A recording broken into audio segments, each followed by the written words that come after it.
have been in business for 13 years. We just celebrated our anniversary this summer. And we started in a warehouse on Baldy Mountain Road. We were out there for 7 years, and Steve and Julie Meyer decided to come into town. We have a retail front with the creative structure behind us where all the wine is actually made.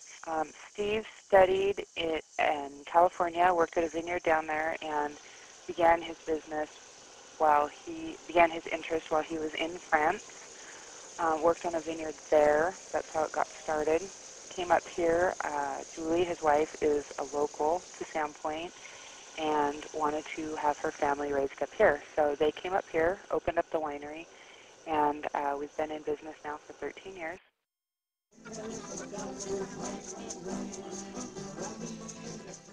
Harvest weekend is typically the first weekend in September or the weekend after Labor Day weekend. It's full of grape crushing. We have cork fitting contests for the kids. We have contests for the adults, wine specials all weekend, and we usually have music outside on the grass and inside in the evening with a complimentary buffet of food. It gets a little crazy. A lot of people are very loud and rambunctious, and everybody has a fantastic time. People look forward to it all year long.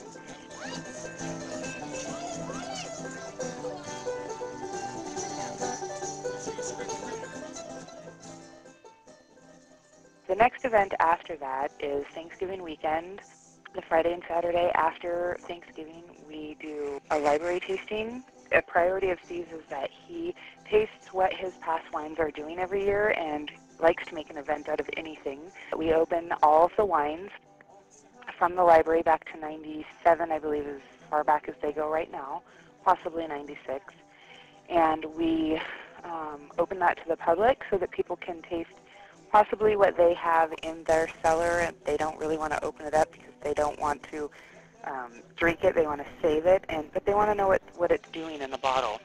So they'll come down that weekend and they will try our bottled wine, and then they'll know if they want to go home and open theirs now or if they want to give it a couple more years.